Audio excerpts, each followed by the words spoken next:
ನಮಸ್ಕಾರ. ಮುಖ್ಯಾಂಶಗಳು.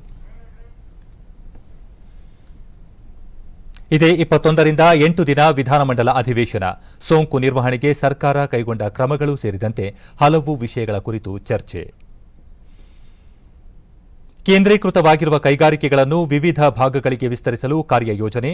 ಒತ್ತಾಯಪೂರ್ವಕವಾಗಿ ರೈತರಿಂದ ಜಮೀನು ವಶಪಡಿಸಿಕೊಳ್ಳುವುದಿಲ್ಲ. ಜಗದೀಶ್ ಶೆಟ್ಟರ್. ಲಡಾಖ್ ಪೂರ್ವ ಗಡಿ ವಾಸ್ತವ ರೇಖೆಯ ವಸ್ತುಸ್ಥಿತಿ ಪರಾಮರ್ಶಿಸಿದ ರಾಜನಾಥ್ ಸಿಂಗ್. ಚೈನಾದಿಂದ ಪ್ರಚೋದಿತ ದಾಳಿ, ಭಾರತೀಯ ವಿದೇಶಾಂಗ ಸಚಿವಾಲಯ. ರಾಜ್ಯಾದ್ಯಂತ ಮಾದಕ ವಸ್ತುಗಳ ನಿಗ್ರಹಕ್ಕೆ ಕ್ರಮ. ಶಾಲಾ ಕಾಲೇಜು ರೆಸ್ಟೋರೆಂಟ್ಗಳ ಮೇಲೆ ತೀವ್ರ ನಿಗಾ. ಡಿಜಿಪಿ ಪ್ರವೀಣ್ ಸೂದ್. ವಾರ್ತೆಗಳ ವಿವರ. ರಾಜ್ಯ ವಿಧಾನಮಂಡಲದ ಅಧಿವೇಶನವನ್ನು ಇದೇ 21ರಿಂದ 30ರವರೆಗೆ ನಡೆಸಲು ಸರ್ಕಾರ ನಿರ್ಧರಿಸಿದೆ. 21ರ ಸೋಮವಾರ ಬೆಳಗ್ಗೆ 11 ಗಂಟೆಗೆ ಉಭಯ ಸದನಗಳ ಕಲಾಪ ಆರಂಭವಾಗಲಿದೆ. ಒಟ್ಟು 8 ದಿನಗಳ ಕಾರ್ಯಕಲಾಪ ನಡೆಯಲಿದೆ ಎಂದು ಪ್ರಕಟಣೆಯಲ್ಲಿ ತಿಳಿಸಲಾಗಿದೆ. ರಾಜ್ಯದಲ್ಲಿ ಕೊರೋನಾ ಸೋಂಕು ನಿರ್ವಹಣೆಗೆ ಸರ್ಕಾರ ಕೈಗೊಂಡ ಕ್ರಮಗಳು, ಇತ್ತೀಚೆಗೆ ಸುಗ್ರೀವಾಜ್ಞೆ ತಂದ ಹಲವು ವಿಧೇಯಕಗಳ ಕುರಿತು ಚರ್ಚೆ ನಡೆಸುವ ನಿರೀಕ್ಷೆ ಇದೆ. ಮುಂಗಡಪತ್ರದ ಅಧಿವೇಶನ ನಡೆಯುತ್ತಿದ್ದ ಸಮಯದಲ್ಲಿ ಕೊರೋನಾ ಸೋಂಕು ಕಾಣಿಸಿಕೊಂಡ ಹಿನ್ನೆಲೆಯಲ್ಲಿ ನಿಗದಿತ ಸಮಯಕ್ಕೂ ಮುನ್ನವೇ ಕಲಾಪವನ್ನು ಮೊಟಕುಗೊಳಿಸಲಾಗಿತ್ತು. ಒಂದೆಡೆ ಕೇಂದ್ರೀಕೃತವಾಗಿರುವ ಕೈಗಾರಿಕೆಗಳನ್ನು ಉತ್ತರ ಕರ್ನಾಟಕ ಸೇರಿದಂತೆ ರಾಜ್ಯದ ವಿವಿಧ ಭಾಗಗಳಿಗೆ ವಿಸ್ತರಿಸಲು ಹಲವು ಕ್ರಮಗಳನ್ನು ಕೈಗೊಳ್ಳಲಾಗುತ್ತಿದೆ ಎಂದು ಕೈಗಾರಿಕಾ ಸಚಿವ ಜಗದೀಶ್ ಶೆಟ್ಟರ್ ರಾಯಚೂರಿನಲ್ಲಿ ಇಂದು ಹೇಳಿದ್ದಾರೆ. ಉತ್ತರ ಕರ್ನಾಟಕ ಸೇರಿದಂತೆ ವಿವಿಧ ಭಾಗಗಳಲ್ಲಿ ಕೈಗಾರಿಕೆಗಳ ಸ್ಥಾಪನೆಯಿಂದ ಅಭಿವೃದ್ಧಿಗೂ ಸಹಕಾರಿಯಾಗಲಿದೆ ಎಂದು ಅವರು ಹೇಳಿದರು.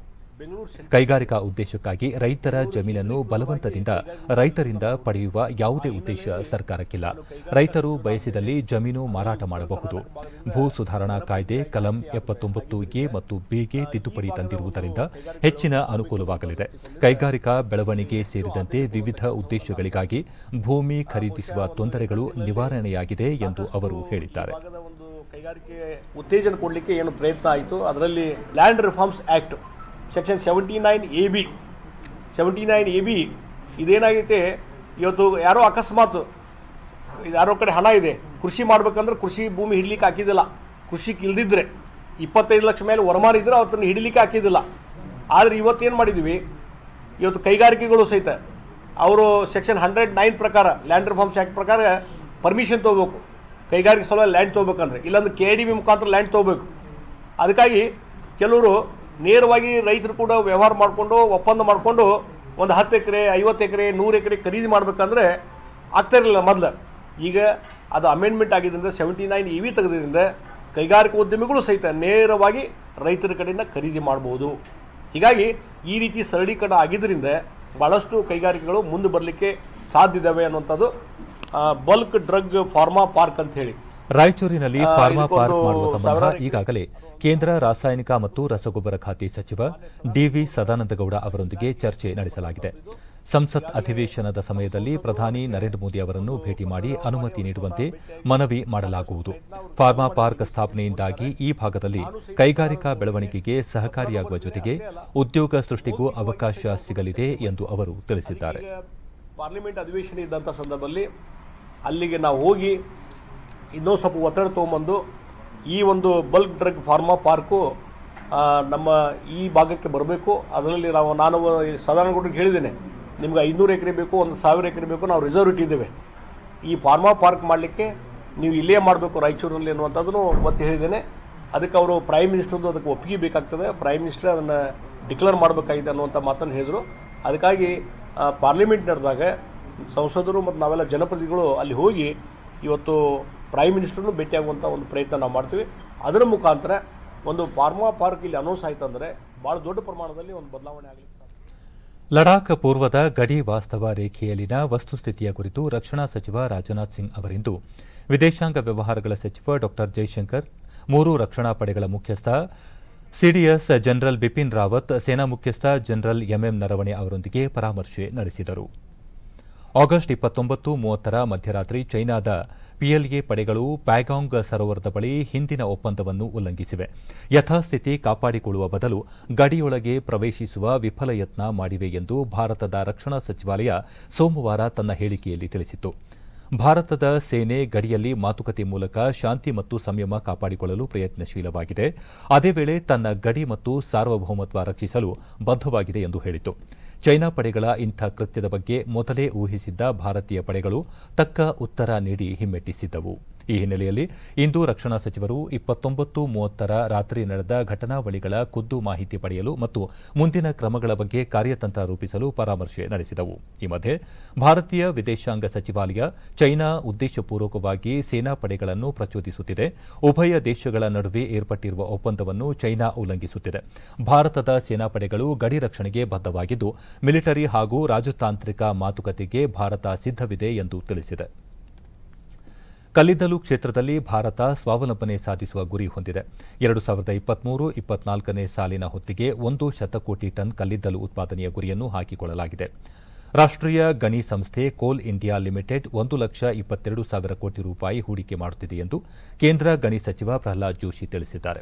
ವಿಡಿಯೋ ಕಾನ್ಫರೆನ್ಸಿಂಗ್ ಮೂಲಕ ಸಿಐಎಲ್ ಆಯೋಜಿಸಿದ್ದ ಬಾಧ್ಯಸ್ಥರ ಸಭೆ ಉದ್ದೇಶಿಸಿ ಕಲ್ಲಿದ್ದಲು ತೆಗೆಯುವುದು, ಮೂಲಸೌಕರ್ಯ ಯೋಜನೆ ಅಭಿವೃದ್ಧಿ, ಶೋಧನೆ ಮತ್ತು ಕಲ್ಲಿದ್ದಲು ಶುದ್ದೀಕರಣ ತಂತ್ರಜ್ಞಾನ ಸೇರಿದಂತೆ ಸುಮಾರು 500 ಯೋಜನೆಗಳಲ್ಲಿ ಕೋಲ್ ಇಂಡಿಯಾ ಇಷ್ಟು ದೊಡ್ಡ ಮೊತ್ತದ ಬಂಡವಾಳ ಹೂಡಿಕೆ ಮಾಡಲಿದೆ ಎಂದರು. ಕಂಪನಿಗಳ ವ್ಯವಹಾರಗಳಲ್ಲಿ ಎಲ್ಲ ಸಂಬಂಧಿತ ಬಾಧ್ಯಸ್ಥರ ಒಳಗೊಳ್ಳುವಿಕೆ ಮತ್ತು ಪಾಲ್ಗೊಳ್ಳುವಿಕೆ ಯೋಜನೆಯ ಅಪಾಯವನ್ನು ತಗ್ಗಿಸುತ್ತದೆ. ಈ ಎರಡೂ ಕಡೆಯ ಸಂವಾದ ಪರಸ್ಪರರಿಗೆ ಪ್ರಯೋಜನವಾಗುವಂಥ ಹೊಸ ಕಲ್ಪನೆಗಳಿಗೆ, ಯೋಜನಾ ಸಂಬಂಧಿ ನಿರೀಕ್ಷೆಗಳಿಗೆ ಮತ್ತು ಪ್ರದೇಶ ಸುಧಾರಣೆಗೆ ಹಾದಿ ಮಾಡಿಕೊಡಲಿದೆ ಎಂದು ತಿಳಿಸಿದರು. 2023-24 1,22,00,000 ಕೋಟಿ ಪ್ರಸ್ತಾಪಿತ ವೆಚ್ಚದ ಪೈಕಿ ಸಿಐಎಲ್ 32,696 ಕೋಟಿ ರೂಪಾಯಿಗಳನ್ನು ಕಲ್ಲಿದ್ದಲು ತೆಗೆಯಲು, 25,117 ಕೋಟಿ ರೂಪಾಯಿಗಳನ್ನು ಗಣಿ ಮೂಲಸೌಕರ್ಯಕ್ಕೆ, 29,461 ಕೋಟಿ ರೂಪಾಯಿಗಳನ್ನು ಯೋಜನಾ ಅಭಿವೃದ್ಧಿಗೆ, 32,199 ಕೋಟಿ ರೂಪಾಯಿಗಳನ್ನು ವೈವಿಧ್ಯತೆ ಮತ್ತು ಕಲ್ಲಿದ್ದಲು ಶುದ್ದೀಕರಣ ತಂತ್ರಜ್ಞಾನಕ್ಕಾಗಿ, 1,495 ಕೋಟಿ ರೂಪಾಯಿಗಳನ್ನು ಸಾಮಾಜಿಕ ಮೂಲಸೌಕರ್ಯ ಹಾಗೂ 1,893 ಕೋಟಿ ರೂಪಾಯಿಗಳನ್ನು ಶೋಧನಾ ಕಾಮಗಾರಿಗಳ ಮೇಲೆ ಬಳಸಲಿದೆ ಎಂದು ಪ್ರಹ್ಲಾದ್ ಜೋಶಿ ವಿವರಿಸಿದರು. ನಿನ್ನೆ ವಿಧಿವಶರಾದ ಮಾಜಿ ರಾಷ್ಟ್ರಪತಿ, ಮುತ್ಸದ್ದಿ ರಾಜಕಾರಣಿ, ಅತ್ಯುತ್ತಮ ಸಂಸದೀಯ ಪಟು, ಅಪಾರ ಅನುಭವದ ಶ್ರೇಷ್ಠ ಆಡಳಿತಗಾರ, ಭಾರತ ರತ್ನ ಪ್ರಣಬ್ ಮುಖರ್ಜಿ ಅವರ ಪಾರ್ಥಿವ ಶರೀರದ ಅಂತ್ಯಕ್ರಿಯೆ ಇಂದು ದೆಹಲಿಯ ಲೋಧಿ ರಸ್ತೆಯ ಚಿತಾಗಾರದಲ್ಲಿ ಸಕಲ ಸೇನಾ ಗೌರವಗಳೊಂದಿಗೆ ನೆರವೇರಿತು. ಪ್ರಣಬ್ದ ಅಮರ್ ರಹೆ ಎಂಬ ಘೋಷಣೆಯೊಂದಿಗೆ ಧಾರ್ಮಿಕ ವಿಧಿವಿಧಾನಗಳು ನೆರವೇರಿದವು. ಕೋವಿಡ್-19 ಸಾಂಕ್ರಾಮಿಕ ಹಿನ್ನೆಲೆಯಲ್ಲಿ ಮುಖರ್ಜಿ ಅವರ ಕುಟುಂಬದ ಕೆಲವೇ ಸದಸ್ಯರು ವೈಯಕ್ತಿಕ ಸುರಕ್ಷತಾ ಸಾಧನಗಳನ್ನು ಧರಿಸಿ ಅಂತ್ಯ ಸಂಸ್ಕಾರದಲ್ಲಿ ಪಾಲ್ಗೊಂಡರು. ರಕ್ಷಣಾ ಪಡೆಗಳು ತಮ್ಮ ಬಂದೂಕನ್ನು ಹಿಮ್ಮುಖವಾಗಿ ತಿರುಗಿಸಿ ಸಂಪ್ರದಾಯದಂತೆ ಭಾರದ ಹೆಜ್ಜೆ ಹಾಕಿ ಕುಶಾಲ ತೋಪು ಹಾರಿಸಿ ಅಂತಿಮ ಗೌರವ ಸಲ್ಲಿಸಿದವು. I used to spend long hours with him and I learnt a lot. Management work and almost 128 countries he had left. और वो भी सुनते हम कोई अभी राष्ट्रपति बन गए, कई बार हम मिलते थे, राष्ट्रपति बन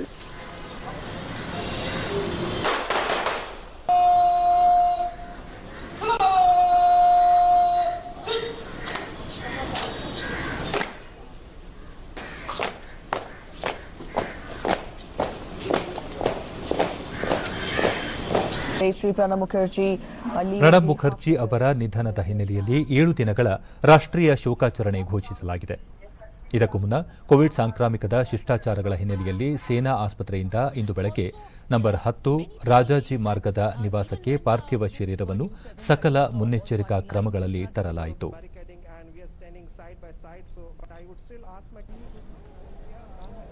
So these are the visuals we're getting from from 10 Rajaji Marg, where the mortal remains of late that is evident from the pictures how TV बल्कि एक निर्णायकर्ता, रणनीतिकार और कई वर्षों तक ये संसद की रीढ़ थे. उनका पार्थिव शरीर उनके निवास स्थान पर पहुंच गया है. यहाँ पर उसे तो शायद उसके पास एक भी ऐसी बात नहीं मिलेगी.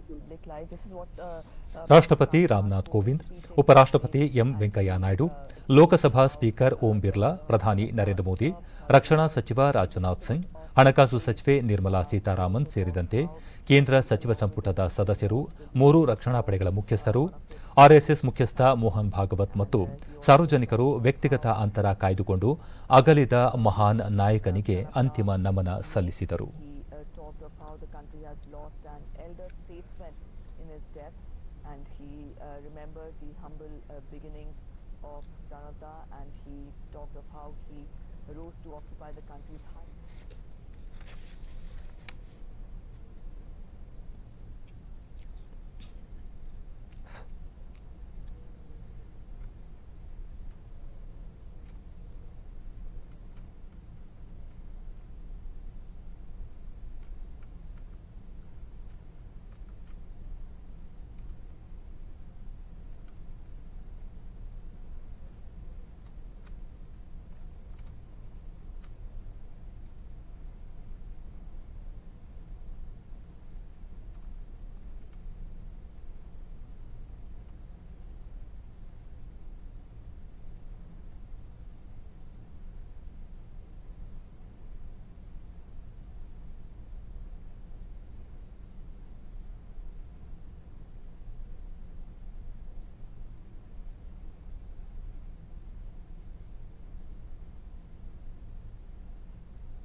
ಮಾಜಿ ರಾಷ್ಟ್ರಪತಿ ದಿವಂಗತ ಪ್ರಣಬ್ ಮುಖರ್ಜಿ ಅವರ ಶ್ರದ್ಧಾಂಜಲಿ ಸಭೆ ರಾಜ್ಯ ಬಿಜೆಪಿ ಕಚೇರಿಯಲ್ಲಿ ಇಂದು ನಡೆಯಿತು. ವಿಧಾನ ಪರಿಷತ್ ಸದಸ್ಯ ರವಿಕುಮಾರ್ ಮತ್ತಿತರರು ಪಾಲ್ಗೊಂಡಿದ್ದರು. ರವಿಕುಮಾರ್ ದೇಶದ ಮುತ್ಸದ್ದಿ ರಾಜಕಾರಣಿಯಾಗಿದ್ದ ಪ್ರಣಬ್ ಮುಖರ್ಜಿ ಅವರು ಪಶ್ಚಿಮ ಬಂಗಾಳದ ಅತ್ಯಂತ ಹಿಂದುಳಿದ ಜಿಲ್ಲೆಯಿಂದ ಬಂದಿದ್ದರು. ದ್ವಿತೀಯ ದರ್ಜೆ ಸಹಾಯಕ ಹುದ್ದೆಯಿಂದ ರಾಷ್ಟ್ರಪತಿ ಹುದ್ದೆಯವರೆಗೂ ವಿವಿಧ ಹುದ್ದೆಗಳನ್ನು ಯಶಸ್ವಿಯಾಗಿ ನಿರ್ವಹಿಸಿದ್ದರು. ಪ್ರಣಬ್ ಮುಖರ್ಜಿ ಅವರು ನೇರವಾದಿ, ಸರಳ ಸಜ್ಜನಿಕೆಗೆ ಹೆಸರಾದ ಮೌಲ್ಯಯುತ ರಾಜಕಾರಣಿ. ನಾಗ್ಪುರದಲ್ಲಿ ಕಳೆದ ವರ್ಷ ಆರ್ಎಸ್ಎಸ್ ಕಾರ್ಯಕ್ರಮದಲ್ಲಿ ಅವರು ಪಾಲ್ಗೊಂಡಿದ್ದರು ಎಂದು ತಿಳಿಸಿದರು.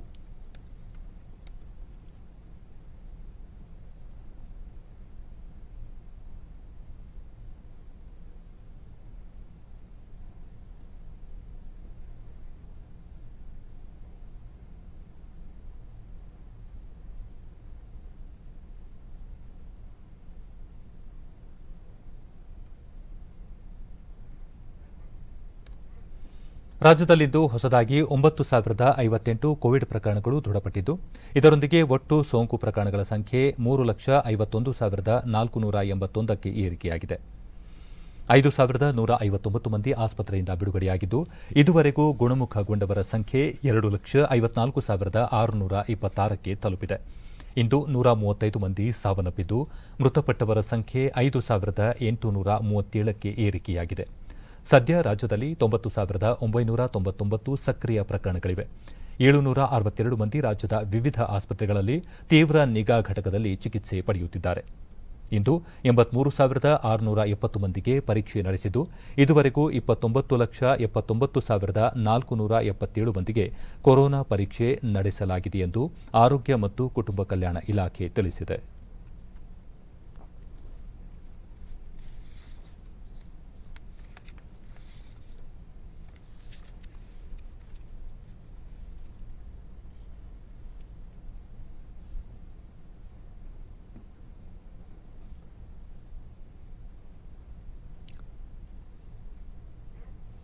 ಬೆಂಗಳೂರಿನಲ್ಲಿಂದು 2,967 ಮಂದಿಗೆ ಸೋಂಕು ತಗುಲಿದ್ದು ಒಟ್ಟು ಸೋಂಕು ಪ್ರಕರಣಗಳ ಸಂಖ್ಯೆ 1,32,092ಕ್ಕೆ ಏರಿಕೆಯಾಗಿದೆ.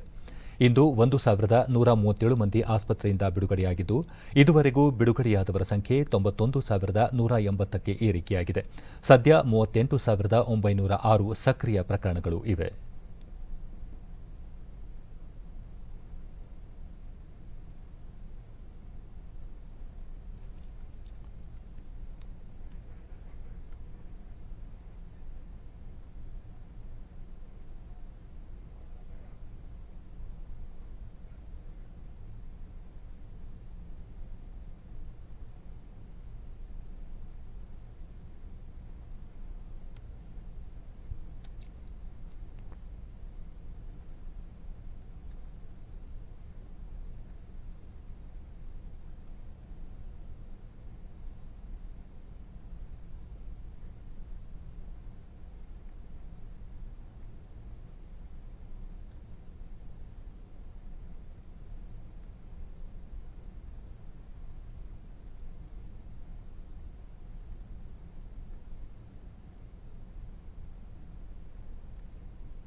ಸಮಗ್ರ ಶಿಕ್ಷಣ ಕರ್ನಾಟಕದ ಆಶ್ರಯದಲ್ಲಿ ರಾಷ್ಟ್ರೀಯ ಶಿಕ್ಷಣ ನೀತಿ 2020 ಕುರಿತಂತೆ 20 ದಿನಗಳ ವೆಬಿನಾರ್ ಮೂಲಕ ಸಂವಾದ ಇಂದಿನಿಂದ ಆರಂಭವಾಗಿದೆ. ನೂತನ ಶಿಕ್ಷಣ ನೀತಿಯ ಪ್ರತಿಯೊಂದು ಅಧ್ಯಾಯದ ಬಗ್ಗೆ ಸಮಗ್ರವಾಗಿ ಚರ್ಚಿಸಲು ನಡೆಯುತ್ತಿರುವ ಈ ಚರ್ಚೆಗೆ ಪ್ರಾಥಮಿಕ ಮತ್ತು ಪ್ರೌಢಶಿಕ್ಷಣ ಸಚಿವ ಎಸ್ ಸುರೇಶ್ ಕುಮಾರ್ ಬೆಂಗಳೂರಿನಲ್ಲಿ ಇಂದು ಚಾಲನೆ ನೀಡಿದರು. ರಾಷ್ಟ್ರೀಯ ಶಿಕ್ಷಣ ನೀತಿಯನ್ನು ಕರ್ನಾಟಕದಲ್ಲಿ ಪರಿಣಾಮಕಾರಿಯಾಗಿ ಅನುಷ್ಠಾನಗೊಳಿಸುವ ನಿಟ್ಟಿನಲ್ಲಿ ಮುಂದಿನ ಹಾದಿಯ ಬಗ್ಗೆ ನಿರ್ಧರಿಸುವ ಕುರಿತು ಶಿಕ್ಷಣ ಇಲಾಖೆಯ ಎಲ್ಲ ವರ್ಗದ ಅಧಿಕಾರಿಗಳು, ಉದ್ದೇಶಿತ ನೀತಿಯ ಪಾಲುದಾರ ವರ್ಗದೊಂದಿಗೆ ನಿರಂತರವಾಗಿ ಸಮಾಲೋಚನೆ ನಡೆಸಲಾಗುವುದು ಎಂದು ಸುರೇಶ್ ಕುಮಾರ್ ಹೇಳಿದರು. ಅವರು ತಮ್ಮ ಟ್ವೀಟ್ನಲ್ಲಿ ರಾಷ್ಟ್ರೀಯ ಶಿಕ್ಷಣ ನೀತಿಯಲ್ಲಿ ಪ್ರಸ್ತಾಪಿಸಿರುವ ವಿವಿಧ ಹಂತಗಳ ಸಲಹಾತ್ಮಕ ಅಂಶಗಳನ್ನು ನಾವು ಯಾವ ರೀತಿ ಅಳವಡಿಸಿಕೊಳ್ಳಬಹುದು, ನಮ್ಮ ಶೈಕ್ಷಣಿಕ ಚಟುವಟಿಕೆಗಳಿಗೆ ಚರ್ಚೆಗಳು ಯಾವ ರೀತಿ ದಿಕ್ಸೂಚಿ ಒದಗಿಸಬಲ್ಲವು ಎಂಬ ಸಮಾಲೋಚನೆಗಳು ನಡೆಯಲಿವೆ ಎಂದು ತಿಳಿಸಿದ್ದಾರೆ. ಕರ್ನಾಟಕ ಸರ್ಕಾರದ ದೆಹಲಿಯ ವಿಶೇಷ ಪ್ರತಿನಿಧಿಯಾಗಿ ನೇಮಕಗೊಂಡಿರುವ ಶಂಕರಗೌಡ ಪಾಟೀಲ್ ಕರ್ನಾಟಕ ಭವನದಲ್ಲಿ ಇಂದು ಅಧಿಕಾರ ಸ್ವೀಕರಿಸಿದರು. ಬಳಿಕ ಅಧಿಕಾರಿಗಳೊಂದಿಗೆ ಸಭೆ ನಡೆಸಿದ ಅವರು ಕೇಂದ್ರ ಸರ್ಕಾರ ಮತ್ತು ದೆಹಲಿ ಕಚೇರಿಗಳಲ್ಲಿ ಕರ್ನಾಟಕ ಸರ್ಕಾರದ ಬಾಕಿ ಇರುವ ಯೋಜನೆಗಳಿಗೆ ಅನುಮೋದನೆ ದೊರಕಿಸಿಕೊಡುವ ನಿಟ್ಟಿನಲ್ಲಿ ಉತ್ತಮ ಸಮನ್ವಯ ಸಾಧಿಸಲು ಕಾರ್ಯೋನ್ಮುಖರಾಗುವಂತೆ ಅಧಿಕಾರಿಗಳಿಗೆ ಸೂಚಿಸಿದರು. ಬಾಕಿ ಇರುವ ಪ್ರಸ್ತಾವನೆಗಳ ಸಮಗ್ರ ಮಾಹಿತಿಯನ್ನು ಒದಗಿಸುವ ಜೊತೆಗೆ ಕಾಲಮಿತಿಯಲ್ಲಿ ವಿಲೇವಾರಿ ಮಾಡಲು ಕ್ರಮ ಕೈಗೊಳ್ಳಬೇಕು ಎಂದು ಹೇಳಿದರು. ಕನ್ನಡ ಚಿತ್ರರಂಗದಲ್ಲಿ ಕೆಲವು ನಟ ನಟಿಯರು ಮಾದಕ ವಸ್ತು ಸೇವನೆ ಮಾಡುತ್ತಾರೆ ಎನ್ನುವ ಮಾಹಿತಿ ಆಧರಿಸಿ ಬೆಂಗಳೂರು ನಗರ ಪೊಲೀಸರು ತನಿಖೆ ನಡೆಸುತ್ತಿದ್ದಾರೆ ಎಂದು ರಾಜ್ಯ ಪೊಲೀಸ್ ಮಹಾನಿರ್ದೇಶಕ ಪ್ರವೀಣ್ ಸೂದ್ ಚಿಕ್ಕಬಳ್ಳಾಪುರದಲ್ಲಿ ಇಂದು ಹೇಳಿದ್ದಾರೆ. ತನಿಖಾಧಿಕಾರಿಯೂ ಆಗಿರುವ ನಗರ ಪೊಲೀಸ್ ಆಯುಕ್ತರೇ ಈ ಬಗ್ಗೆ ಮಾಹಿತಿ ನೀಡಲಿದ್ದಾರೆ. ಬೆಂಗಳೂರು ಸೇರಿದಂತೆ ರಾಜ್ಯಾದ್ಯಂತ ಮಾದಕ ವಸ್ತು ಮಾಫಿಯಾಗೆ ಕಡಿವಾಣ ಹಾಕಲು ಕ್ರಮ ಕೈಗೊಳ್ಳಲಾಗುತ್ತಿದೆ.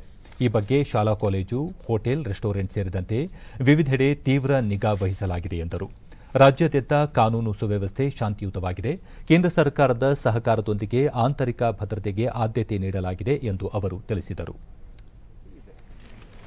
ಅದು ಅದರ ಬಗ್ಗೆ ಬೆಂಗಳೂರು ಆಗಲಿ, ಚಿಕ್ಕಬಳ್ಳಾಪುರ ಆಗಲಿ, ಬೇರೆ ಯಾವುದು ಜಿಲ್ಲೆ ಆಗಲಿ, ವಿಶೇಷವಾಗಿ ಎಲ್ಲಿ ನಮಗೆ ಅನಿಸ್ತದೆ ಕನ್ಸಂಪ್ಷನ್ ಜಾಸ್ತಿ ಆಗುತ್ತೆ. ಪಟ್ಟಣಗಳಲ್ಲಿ ಕನ್ಸಂಪ್ಷನ್ ಜಾಸ್ತಿ ಆಗುತ್ತೆ. ಕೆಲವು ಕಡೆ ಕಾಲೇಜಸಲ್ಲಿ, ಪ್ರೊಫೆಷ್ನಲ್ ಕಾಲೇಜಸಲ್ಲಿ ಕನ್ಸಂಪ್ಷನ್ ಆಗುತ್ತೆ. ಅದರ ಬಗ್ಗೆ ನಾವು ನಿಗಾ ಇಟ್ಟಿದ್ದೀವಿ, ಕ್ರಮ ಕೂಡ ತಗೊಂಡಿದ್ದೀವಿ. ಮೊನ್ನೆ ನೀವು ನಿಮ್ಮ ಗಮನಕ್ಕೆ ಬಂದಿರ್ಬೋದು, ಬೆಂಗಳೂರು ಕಮಿಷನರೇ ಆಲ್ಮೋಸ್ಟ್ 100 kgಗಿಂತ ಜಾಸ್ತಿ ಗಾಂಜಾ ಮೆರವನ್ನ ಹಿಡಿದಿದ್ದಾರೆ. ಚಿಕ್ಕಬಳ್ಳಾಪುರಲ್ಲಿ ಕೂಡ ಕ್ರಮ ತಗೊಂಡಿದ್ದಾವೆ. ಇದು ಇನ್ನೂ ಕ್ರಮ ತಗೋಬೇಕು, ಇನ್ನೂ ಜಾಸ್ತಿ ಮಾಡಬೇಕು. ಅದರ ಬಗ್ಗೆ IG ಅವರಿಗೆ, SP ಅವರಿಗೆ. ಮಾದಕ ವಸ್ತು ದೇಹವನ್ನು ಮಾತ್ರವಲ್ಲ, ದೇಶವನ್ನು ದುರ್ಬಲ ಮಾಡಲಿದೆ. ಈ ಹಿನ್ನೆಲೆಯಲ್ಲಿ ಪಕ್ಷದ ಕಾರ್ಯಕರ್ತರು ಯುವ ಸಮೂಹಕ್ಕೆ ಮಾದಕ ವಸ್ತುಗಳ ಕುರಿತು ಜಾಗೃತಿ ಮೂಡಿಸುವಂತೆ ಬಿಜೆಪಿ ರಾಜ್ಯಾಧ್ಯಕ್ಷ ನಳಿನ್ ಕುಮಾರ್ ಕಟೀಲ್ ಹೇಳಿದ್ದಾರೆ. ಈ ಸಂಬಂಧ ಟ್ವೀಟ್ ಮಾಡಿರುವ ಅವರು, ಮಾದಕ ಜಾಲವನ್ನು ಬುಡ ಸಮೇತ ಕಿತ್ತೊಗೆಯಲು ಕೇಂದ್ರ ಮತ್ತು ರಾಜ್ಯ ಸರ್ಕಾರಗಳು ಶಕ್ತಿ ಮೀರಿ ಕೆಲಸ ಮಾಡುತ್ತಿವೆ. ರಾಜ್ಯದ ಗೃಹ ಸಚಿವರು ಪೊಲೀಸ್ ಇಲಾಖೆಗೆ ಮಾದಕ ವಸ್ತು ಜಾಲ ಮಟ್ಟ ಹಾಕಲು ಸೂಚನೆ ನೀಡಿದ್ದಾರೆ ಎಂದರು. ಮಾದಕ ವಸ್ತು ಜಾಲವನ್ನು ಬೇರು ಸಮೇತ ಕಿತ್ತು ಹಾಕಲು ಶ್ರಮಿಸುತ್ತಿರುವ ಪ್ರತಿಯೊಬ್ಬರಿಗೂ ಧನ್ಯವಾದ ಸಲ್ಲಿಸಿದ್ದಾರೆ. ಇದೇ ಸೆಪ್ಟೆಂಬರ್ 5ರಂದು ದೇಶಾದ್ಯಂತ ಶಿಕ್ಷಕರ ದಿನವನ್ನು ಆಚರಿಸಲಾಗುತ್ತದೆ. ಕೋವಿಡ್-19 ಹಿನ್ನೆಲೆಯಲ್ಲಿ ರಾಜ್ಯ ಅಂಚೆ ಇಲಾಖೆ ವಿದ್ಯಾರ್ಥಿಗಳು ತಮ್ಮ ನೆಚ್ಚಿನ ಗುರುಗಳಿಗೆ ಉಡುಗೊರೆ ಕಳುಹಿಸಲು ನೆರವಾಗುವ ನಿಟ್ಟಿನಲ್ಲಿ ವಿನೂತನ ಗುರುವಂದನೆ ಎಂಬ ಸೌಲಭ್ಯ ಕಲ್ಪಿಸಿದೆ. ಈ ಕುರಿತು ಒಂದು ವರದಿ. ಗುರುರ್ ಬ್ರಹ್ಮ ಗುರುರ್ ವಿಷ್ಣು ಗುರುರ್ ದೇವ ಮಹೇಶ್ವರ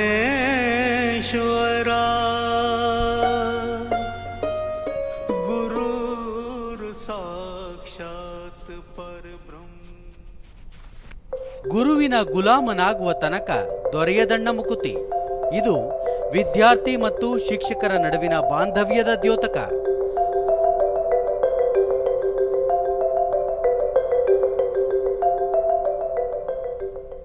ಭಾರತದ ಸಂಸ್ಕೃತಿಯಲ್ಲಿ ಗುರುವಿಗೆ ಅನನ್ಯ ಸ್ಥಾನವಿದೆ. ಪೋಷಕರ ನಂತರ ಶಿಕ್ಷಕರಿಗೆ ಮಹತ್ವದ ಸ್ಥಾನಮಾನ ನೀಡಲಾಗಿದೆ.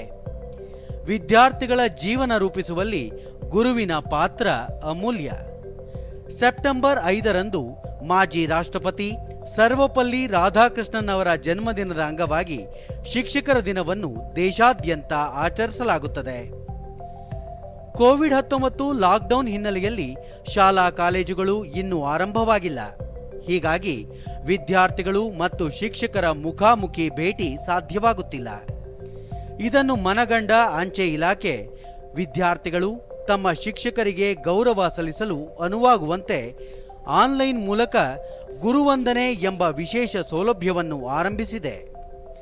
ಈ ಸೇವಾ ಯೋಜನೆ ಸುಲಭ ಹಾಗೂ ಸರಳ ಮಾದರಿಯಾಗಿದ್ದು, ವಿದ್ಯಾರ್ಥಿಗಳು ತಮ್ಮ ಮೊಬೈಲ್ ಮೂಲಕ ಕರ್ನಾಟಕ ಪೋಸ್ಟ್ gov.ಗುರುವಂದನಾ ಇದಕ್ಕೆ ಲಾಗಿನ್ ಆಗುವುದರೊಂದಿಗೆ ವಿವರಗಳನ್ನು ನೋಡಬಹುದು. ನಂತರ ಗೂಗಲ್ ಪೇ ಅಥವಾ ಫೋನ್ ಪೇ ಮೂಲಕ ತಮ್ಮ ಖಾತೆಯಿಂದ ಕನಿಷ್ಠ ₹100 ಪಾವತಿಸಿ UTR ಸಂಖ್ಯೆಯನ್ನು ನಮೂದಿಸಬೇಕು. ತಮ್ಮ ನೆಚ್ಚಿನ ಗುರುಗಳಿಗೆ ಮಾಸ್ಕ್ ಸೇರಿದಂತೆ ವಿವಿಧ ಬಗೆಯ ಉಡುಗೊರೆಗಳನ್ನು ಆಯ್ಕೆ ಮಾಡಿ ಅಂಚೆ ಇಲಾಖೆ ವಿನೂತನವಾಗಿ ಸಿದ್ಧಪಡಿಸಿರುವ ಲಕೋಟೆಯ ಮೂಲಕ ಉಡುಗೊರೆಗಳೊಂದಿಗೆ ತಮ್ಮ ವೈಯಕ್ತಿಕ ಸಂದೇಶಗಳನ್ನು ಕಳುಹಿಸಬಹುದಾಗಿದೆ. ಉಡುಪಿಯಲ್ಲಿ ಅಂಚೆ ಇಲಾಖೆಯ ಸೌಲಭ್ಯವನ್ನು ವಿದ್ಯಾರ್ಥಿಗಳು ಸಮರ್ಪಕವಾಗಿ ಬಳಸಿಕೊಳ್ಳುತ್ತಿದ್ದು, ತಮ್ಮ ನೆಚ್ಚಿನ ಗುರುಗಳಿಗೆ ಗೌರವ ಸಲ್ಲಿಸುತ್ತಿದ್ದಾರೆ. ವಿದ್ಯಾರ್ಥಿನಿ ಪ್ರಜ್ಞಾ ಕೋವಿಡ್-19ನಿಂದಾಗಿ ಕಾಲೇಜು ತೆರೆಯದ ಕಾರಣ ಶಿಕ್ಷಕರನ್ನು ಭೇಟಿಯಾಗಲು ಸಾಧ್ಯವಾಗುತ್ತಿಲ್ಲ. ಆದರೆ ಶಿಕ್ಷಕರ ದಿನದ ಅಂಗವಾಗಿ ಅಂಚೆ ಇಲಾಖೆ ಹೊರತಂದಿರುವ ಗುರುವಂದನಾ ಸೌಲಭ್ಯ ವಿದ್ಯಾರ್ಥಿಗಳ ಪಾಲಿಗೆ ವಿಶೇಷವಾಗಿದೆ ಎಂದು ಸಂತಸ ವ್ಯಕ್ತಪಡಿಸಿದರು. ಪೋಸ್ಟಲ್ ಡಿಪಾರ್ಟ್ಮೆಂಟ್ ಅವರ ಗುರುವಂದನ್ ಎಂಬ ಕಾನ್ಸೆಪ್ಟಿಂದ ನಾನು ಮನೆಯಲ್ಲೇ ಕುಳಿತುಕೊಂಡು ನನ್ನ ಸರಿಗೆ ಗ್ರೀಟಿಂಗ್ಸ್ ಒಟ್ಟಿಗೆ ಖಾದಿ ಫೇಸ್ ಮಾಸ್ಕನ್ನು ಕಳಿಸಿದೆ. ಈ ಒಂದು ಕಾನ್ಸೆಪ್ಟನ್ನು ಎಲ್ಲರೂ ಉಪಯೋಗ ಮಾಡಿಕೊಳ್ಬಹುದು. ಒಳ್ಳೆಯ ಕಾನ್ಸೆಪ್ಟ್ ಪೋಸ್ಟಲ್ ಇಂಡಿಯಾ ಅವರಿಂದ. ವಿದ್ಯಾರ್ಥಿನಿ ಪ್ರಜ್ಞಾ ಕಳುಹಿಸಿದ ಉಡುಗೊರೆಯನ್ನು ಸ್ವೀಕರಿಸಿದ ಶಾಲೆಯ ದೈಹಿಕ ಶಿಕ್ಷಕ ಸ್ಟೀವನ್ ಪಿಂಟೋ, ಶಿಕ್ಷಕರು ಮತ್ತು ವಿದ್ಯಾರ್ಥಿಗಳ ನಡುವಿನ ಬಾಂಧವ್ಯ ಬೆಸೆಯಲು ಈ ಯೋಜನೆ ಸಹಕಾರಿಯಾಗಿದೆ ಎಂದು ವಿವರಿಸಿದರು. ನನ್ನ ವಿದ್ಯಾರ್ಥಿನಿ ನನ್ನ ಮತ್ತೆ ನೆನಪಿಸಿದಾಳೆ ಅಂತ ತುಂಬ ಖುಷಿಯಾಗ್ತದೆ. ಅಂಚೆ ಕಚೇರಿಗೆ ಇದೊಂದು ವಂಡರ್ಫುಲ್ ಪ್ಲ್ಯಾನ್ ಅಂತ ಹೇಳ್ತೇನೆ. ಇಂಥ ಪ್ಲ್ಯಾನನ್ನು ಅವರು ಮಾಡಿದ್ದಾರೆ. ನಮ್ಮ ಎಲ್ಲ ಶಿಕ್ಷಕರಿಗೆ ಒಂದು ಗುರುವಂದನೆಯನ್ನು ಸಲ್ಲಿಸಿದ್ದಾರೆ. ನನಗೆ ತುಂಬ ಇಷ್ಟ ಆಯಿತು. ಉಡುಪಿ ಅಂಚೆ ವಿಭಾಗದ ಅಂಚೆ ಅಧೀಕ್ಷಕ ನವೀನ್ ಚಂದ್ರ ಡಿಡಿ ನ್ಯೂಸ್ನೊಂದಿಗೆ ವಿದ್ಯಾರ್ಥಿಗಳ ಜೀವನ ರೂಪಿಸುವಲ್ಲಿ ಗುರುಗಳ ಪಾತ್ರ ಮಹತ್ವದ್ದು. ಪ್ರತಿ ವರ್ಷ ಸೆಪ್ಟೆಂಬರ್ 5ರಂದು ಗುರು ಶಿಷ್ಯರು ಪರಸ್ಪರ ಮುಖತಃ ಭೇಟಿಯಾಗುತ್ತಾರೆ. ವಿದ್ಯಾರ್ಥಿಗಳು ತಮ್ಮ ನೆಚ್ಚಿನ ಅಧ್ಯಾಪಕರಿಗೆ ಗೌರವ ಸಮರ್ಪಿಸುತ್ತಾರೆ. ಆದರೆ ಈ ಬಾರಿ ಕೊರೋನಾ ಸೋಂಕಿನಿಂದಾಗಿ ಇದು ಸಾಧ್ಯವಾಗುತ್ತಿಲ್ಲ. ಹೀಗಾಗಿ ಅಂಚೆ ಇಲಾಖೆ ಗುರುವಂದನಾ ಎಂಬ ವಿಶೇಷ ಸೌಲಭ್ಯವನ್ನು ಆರಂಭಿಸಿದೆ. ವಿದ್ಯಾರ್ಥಿಗಳು ದೇಶ ವಿದೇಶಗಳಲ್ಲಿರುವ ತಮ್ಮ ಶಿಕ್ಷಕರಿಗೂ ಈ ವಿಶೇಷ ಸೌಲಭ್ಯದ ಮೂಲಕ ಗುರು ಕಾಣಿಕೆಯನ್ನು ಸಲ್ಲಿಸಬಹುದಾಗಿದೆ ಎಂದರು. ತಮ್ಮ ಜೀವನವನ್ನು ರೂಪಿಸಿದ ಗುರುಗಳಿಗೆ ಗುರುವಂದನೆಯನ್ನು ಸಲ್ಲಿಸುವ ಪ್ರಕ್ರಿಯೆಯನ್ನು ಮನೆಯ ಒಳಗೆ ಕುಳಿತು ಸುಲಭ ವಿಧಾನದಲ್ಲಿ ಮಾಡುವ ಯೋಚನೆಗಳು ನಮ್ಮ ಭಾರತೀಯ ಅಂಚೆ ಇಲಾಖೆ ಕರ್ನಾಟಕ ಅಂಚೆ ವೃತ್ತವು ರೂಪಿಸಿದೆ. ಶಾಲಾ ಕಾಲೇಜುಗಳು ಇನ್ನೂ ಆರಂಭವಾಗದ ಹಿನ್ನೆಲೆಯಲ್ಲಿ ಗುರುವಂದನೆ ಸಲ್ಲಿಸಲು ಈ ಸೇವಾ ವಿಧಾನ ಹೆಚ್ಚು ಪರಿಣಾಮಕಾರಿಯಾಗಲಿದೆ. ಕರ್ನಾಟಕ post.gov.in ಮುಖಾಂತರ ನಮ್ಮ ದೇಶ ಮಾತ್ರ ಅಲ್ಲದೆ ವಿದೇಶದಲ್ಲಿರುವವರು ಭಾರತದ ಯಾವುದೇ ಪ್ರದೇಶದಲ್ಲಿರುವ ತಮ್ಮ ಶಿಕ್ಷಕರಿಗೆ ಗುರುವಂದನೆ ಸಲ್ಲಿಸಬಹುದಾಗಿದೆ. ಕೋವಿಡ್ ಪರಿಸ್ಥಿತಿ ಗುರು ಶಿಷ್ಯರ ಬಾಂಧವ್ಯಕ್ಕೆ ಅಡ್ಡಿಯಾಗದಂತೆ ಅಂಚೆ ಇಲಾಖೆ ಹೊಸ ಸೌಲಭ್ಯ ಕಲ್ಪಿಸಿ ಶಿಕ್ಷಕರ ದಿನಾಚರಣೆಗೆ ಕೊಡುಗೆ ನೀಡಿದೆ.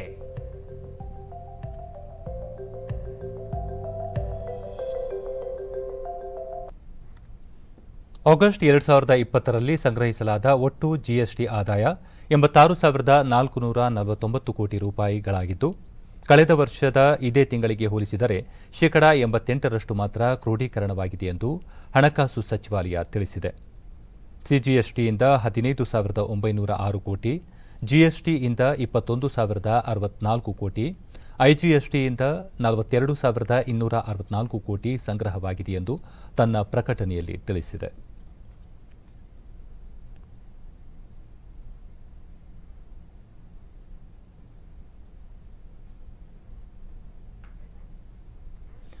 ಭಾರತದ ನೂತನ ಚುನಾವಣಾ ಆಯುಕ್ತರಾಗಿ ರಾಜೀವ್ ಕುಮಾರ್ ಇಂದು ಅಧಿಕಾರ ವಹಿಸಿಕೊಂಡರು. ಮುಖ್ಯ ಚುನಾವಣಾ ಆಯುಕ್ತ ಸುನಿಲ್ ಅರೋರಾ ಮತ್ತು ಚುನಾವಣಾ ಆಯುಕ್ತ ಸುಶೀಲ್ ಚಂದ್ರ ಅವರೊಂದಿಗೆ ರಾಜೀವ್ ಅವರು ಸೇರ್ಪಡೆಗೊಂಡರು. 1984ರ ತಂಡದ ಭಾರತೀಯ ಆಡಳಿತ ಸೇವೆಯ ಅಧಿಕಾರಿಯಾಗಿರುವ ರಾಜೀವ್ ಕುಮಾರ್ ತಮ್ಮ 36 ವರ್ಷಗಳ ಸುದೀರ್ಘ ಸೇವೆಯಲ್ಲಿ ಕೇಂದ್ರ ಮತ್ತು ಬಿಹಾರ ಹಾಗೂ ಜಾರ್ಖಂಡ್ ರಾಜ್ಯದ ವಿವಿಧ ಸಚಿವಾಲಯಗಳಲ್ಲಿ ಸೇವೆ ಸಲ್ಲಿಸಿ 2020ರ ಫೆಬ್ರವರಿಯಲ್ಲಿ ಭಾರತ ಸರ್ಕಾರದ ಹಣಕಾಸು ಕಾರ್ಯದರ್ಶಿಯಾಗಿ ನಿವೃತ್ತರಾಗಿದ್ದರು. ಅಶೋಕ್ ಲಾವಾಸಾ ಅವರ ರಾಜೀನಾಮೆಯಿಂದ ತೆರವಾಗಿದ್ದ ಸ್ಥಾನಕ್ಕೆ ರಾಜೀವ್ ಕುಮಾರ್ ಅವರನ್ನು ಇತ್ತೀಚೆಗಷ್ಟೇ ನೇಮಕ ಮಾಡಲಾಗಿತ್ತು. ಧರ್ಮಸ್ಥಳ ಮಂಜುನಾಥನ ಕ್ಷೇತ್ರದಲ್ಲಿ ಸೇವೆ ಸಲ್ಲಿಸುತ್ತಿರುವ ಆನೆ ಲಕ್ಷ್ಮಿ ಜುಲೈ 1ರಂದು ಜನ್ಮ ನೀಡಿರುವ ಮರಿ ಆನೆಗೆ ನಿನ್ನೆ ಶಿವಾನಿ ಎಂದು ನಾಮಕರಣ ಮಾಡಲಾಗಿದೆ. ಈ ಸಂದರ್ಭದಲ್ಲಿ ಅಲಂಕಾರಗೊಂಡಿದ್ದ ಮರಿ ಆನೆ ಶಿವಾನಿ ತುಂಟಾಟಗಳನ್ನು ಕಂಡು ನೆರೆದಿದ್ದ ಭಕ್ತರು ಸಂತಸಗೊಂಡರು.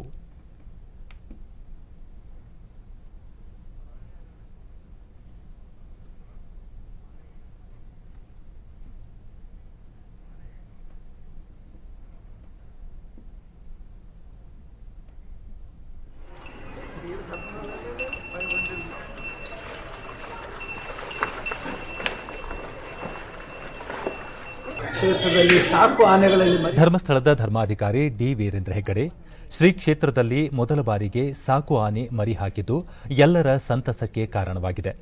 ಹಣ್ಣು ತರಕಾರಿ ಸೇರಿದಂತೆ ಅದಕ್ಕೆ ಇಷ್ಟವಾಗುವ ಆಹಾರವನ್ನು ನೀಡಲಾಗುತ್ತಿದೆ. ಮೆರವಣಿಗೆ ಸೇರಿದಂತೆ ಧಾರ್ಮಿಕ ಕೈಂಕರ್ಯಗಳಲ್ಲಿ ಇಲ್ಲಿ ಆನೆಗಳನ್ನು ಬಳಸಲಾಗುತ್ತದೆ ಎಂದು ತಿಳಿಸಿದರು. ಔಷಧೋಪಚಾರಗಳು ಮತ್ತು ಬೇಕಾದಂಥ ಎಲ್ಲ ಮುನ್ನೆಚ್ಚರಿಕೆಯ ಕ್ರಮಗಳನ್ನು ಕೈಗೊಂಡಿದ್ದಾರೆ. ಪ್ರಾಕೃತಿಕವಾಗಿ ಅವಳನ್ನು ಕಾಡಿನಲ್ಲಿ ತಿರುಗಲಿಕ್ಕೆ ಬಿಡ್ತಾ ಇದ್ದೇವೆ. ಮರಗಳನ್ನು ಸೊಪ್ಪು ತಿನ್ನುವಂಥದ್ದು, ಹಣ್ಣು ಹಂಪಲುಗಳನ್ನು ತಿನ್ನುವಂಥದ್ದು, ಇದಕ್ಕಾಗಿ ಅವುಗಳಿಗೆ ವಿಶೇಷವಾಗಿ ದಿನವೂ ವನ ಸಂಚಾರವನ್ನು ಕೂಡ ಏರ್ಪಡಿಸಿದ್ದೇವೆ. ಕೊನೆಯಲ್ಲಿ ಮತ್ತೊಮ್ಮೆ ಮುಖ್ಯಾಂಶಗಳು. ಇದೇ 21ರಿಂದ 8 ದಿನ ವಿಧಾನಮಂಡಲ ಅಧಿವೇಶನ. ಸೋಂಕು ನಿರ್ವಹಣೆಗೆ ಸರ್ಕಾರ ಕೈಗೊಂಡ ಕ್ರಮಗಳು ಸೇರಿದಂತೆ ಹಲವು ವಿಷಯಗಳ ಕುರಿತು ಚರ್ಚೆ. ಕೇಂದ್ರೀಕೃತವಾಗಿರುವ ಕೈಗಾರಿಕೆಗಳನ್ನು ವಿವಿಧ ಭಾಗಗಳಿಗೆ ವಿಸ್ತರಿಸಲು ಕಾರ್ಯಯೋಜನೆ. ಒತ್ತಾಯಪೂರ್ವಕವಾಗಿ ರೈತರಿಂದ ಜಮೀನು ವಶಪಡಿಸಿಕೊಳ್ಳುವುದಿಲ್ಲ, ಜಗದೀಶ್ ಶೆಟ್ಟರ್. ಲಡಾಖ್ ಪೂರ್ವ ಗಡಿ ವಾಸ್ತವ ರೇಖೆಯ ವಸ್ತುಸ್ಥಿತಿ ಪರಾಮರ್ಶಿಸಿದ ರಾಜನಾಥ್ ಸಿಂಗ್. ಚೈನಾದಿಂದ ಪ್ರಚೋದಿತ ದಾಳಿ, ಭಾರತೀಯ ವಿದೇಶಾಂಗ ಸಚಿವಾಲಯ. ರಾಜ್ಯಾದ್ಯಂತ ಮಾದಕ ವಸ್ತುಗಳ ನಿಗ್ರಹಕ್ಕೆ ಕ್ರಮ. ಶಾಲಾ ಕಾಲೇಜು ರೆಸ್ಟೋರೆಂಟ್ಗಳ ಮೇಲೆ ತೀವ್ರ ನಿಗಾ, ಡಿಜಿಪಿ ಪ್ರವೀಣ್ ಸೂದ್. ಇಲ್ಲಿಗೆ ಇಂದಿನ ವಾರ್ತಾ ಪ್ರಸಾರ ಮುಕ್ತಾಯವಾಯಿತು. ಸತ್ಯ ಸಮರ್ಥ ಸಂಪೂರ್ಣ ಸುದ್ದಿಗಾಗಿ ವೀಕ್ಷಿಸಿ ಚಂದನ ವಾರ್ತೆ. ನಮ್ಮ ಮುಂದಿನ ವಾರ್ತಾ ಪ್ರಸಾರ ನಾಳೆ ಬೆಳಗ್ಗೆ 11 ಗಂಟೆಗೆ ಡಿಡಿ ಚಂದನದಲ್ಲಿ. ನಮಸ್ಕಾರ.